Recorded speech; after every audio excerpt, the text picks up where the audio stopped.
In Detroit, I halted government mandates that crippled America's great, beautiful auto workers so that we can get Motor City revving its engines again. And that's what's happening.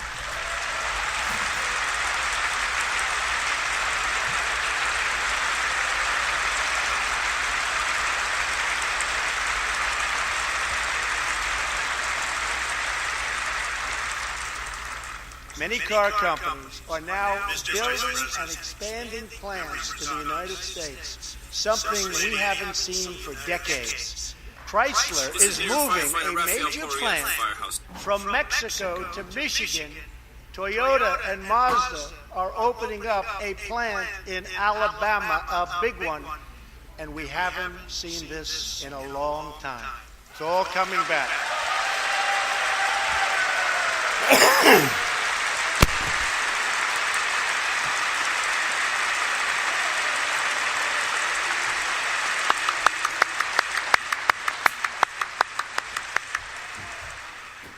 Very soon, auto plants and other plants will be opening up all over our country. This is all news Americans are totally unaccustomed to hearing. For many years, companies and jobs were only leaving us. But now, they are roaring back, they're coming back, they want to be where the action is, they want to be in the United States of America. That's where they want to be.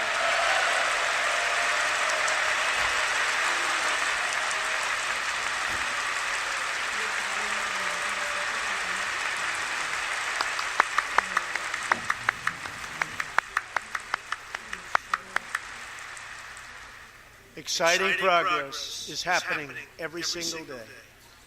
To speed access to breakthrough cures and affordable generic drugs, last year, the FDA approved more new and generic drugs and medical devices than ever before in our country's history.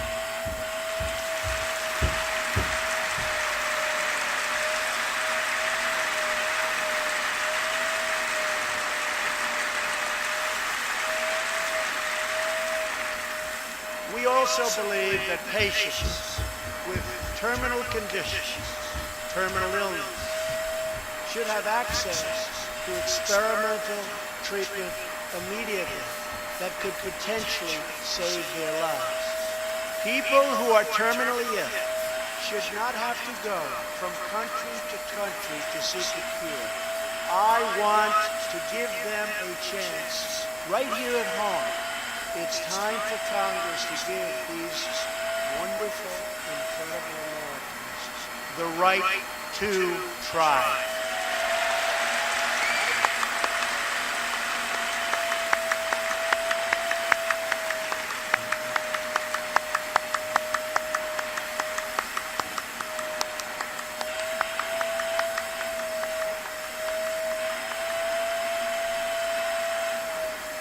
One of my greatest priorities is to reduce the price of prescription drugs.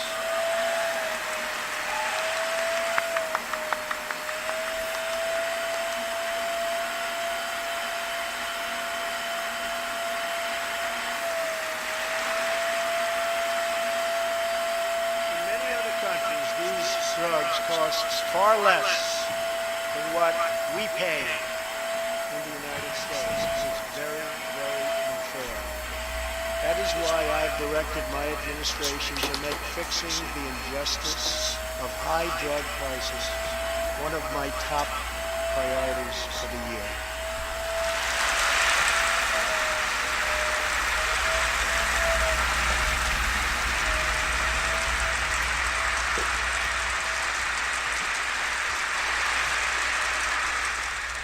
And prices will come down substantially. Watch. America has also finally turned the page on decades of unfair trade deals that sacrificed our prosperity and shipped away our companies, our jobs, and our wealth. Our nation has lost its wealth, but we're getting it back so fast.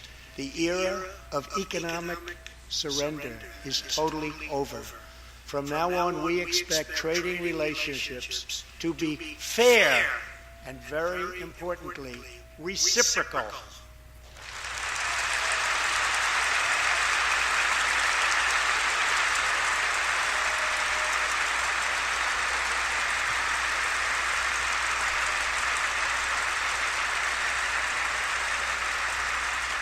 We will work to fix bad trade deals and negotiate new ones, and they'll be good ones, but they'll be fair. And we will protect American workers and American intellectual property through strong enforcement of our trade rules.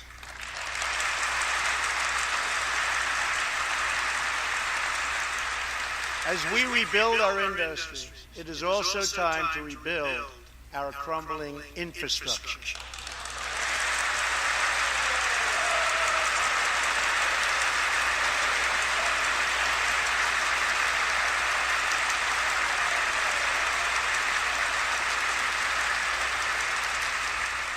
America is a nation of builders. We built the Empire State Building in just 1 year. Isn't it a disgrace that it can now take 10 years just to get a minor permit approved for the building of a simple road?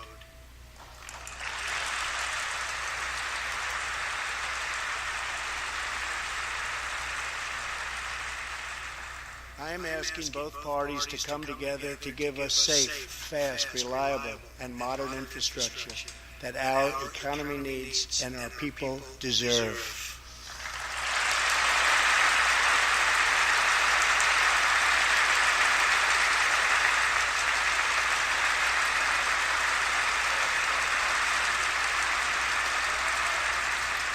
Tonight, I'm calling on Congress to produce a bill that generates at least $1.5 trillion for the new infrastructure investment that our country so desperately needs. Every federal dollar should be leveraged by partnering with state and local governments and, where appropriate, tapping into private sector investment to permanently fix the infrastructure deficit, and we can do it.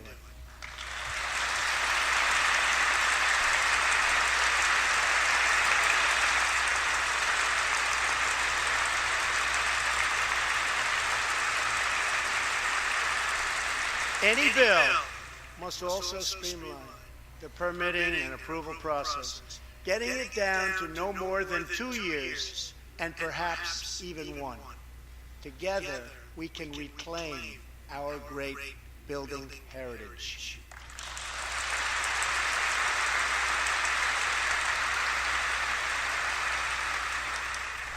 We will build gleaming new roads, bridges, highways, railways, and waterways all across our land. And we will do it with American heart, American hands, and American grit.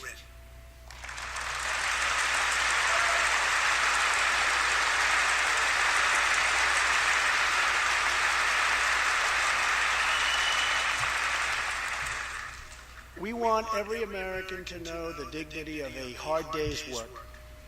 We want every child to be safe in their home at night. And we want every citizen to be proud of this land that we all love so much. We can lift our citizens from welfare to work, from dependence to independence, and from poverty to prosperity.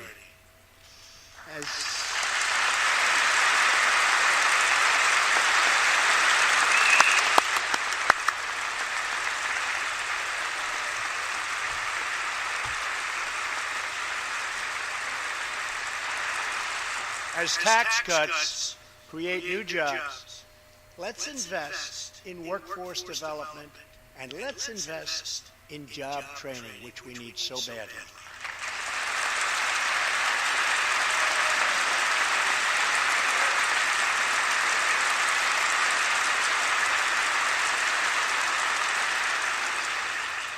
Let's open great vocational schools so our future workers can learn a craft and realize their full potential.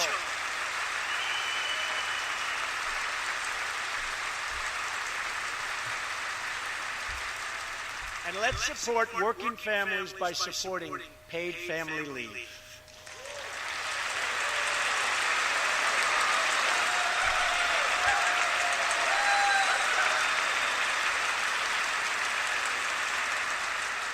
As America regains its strength, opportunity must be extended to all citizens. That is why this year we will embark on reforming our prisons to help former inmates who have served their time get a second chance at life.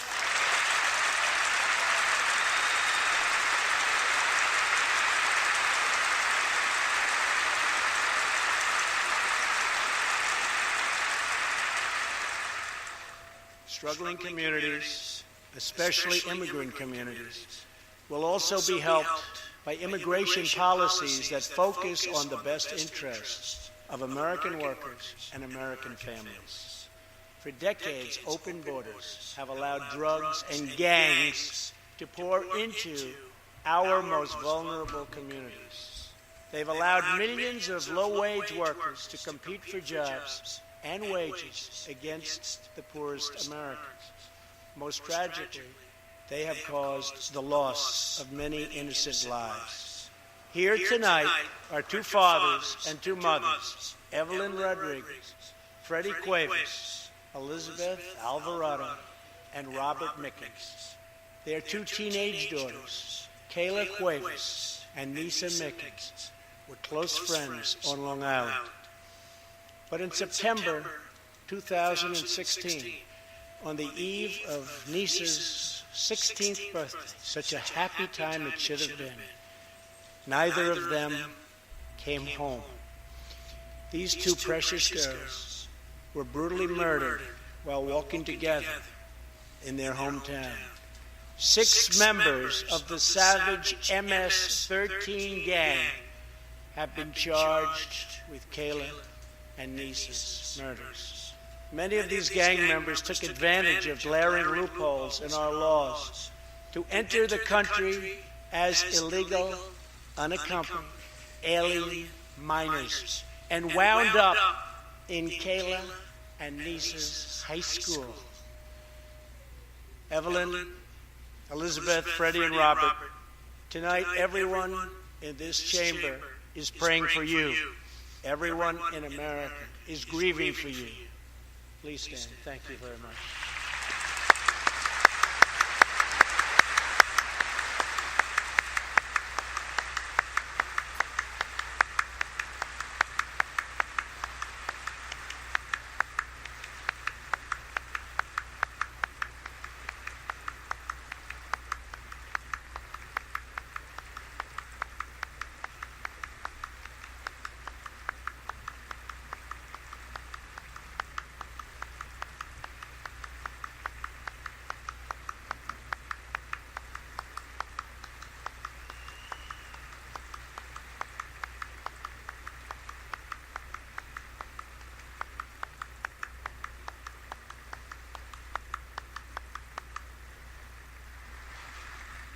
I want you to know that 320 million hearts are right now breaking for you.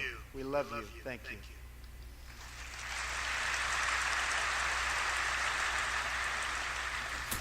While we cannot imagine the depths of that kind of sorrow, we can make sure that other families never have to endure this kind of pain. Tonight I am calling on Congress to finally close the deadly loopholes that have allowed MS-13 and other criminal gangs to break into our country.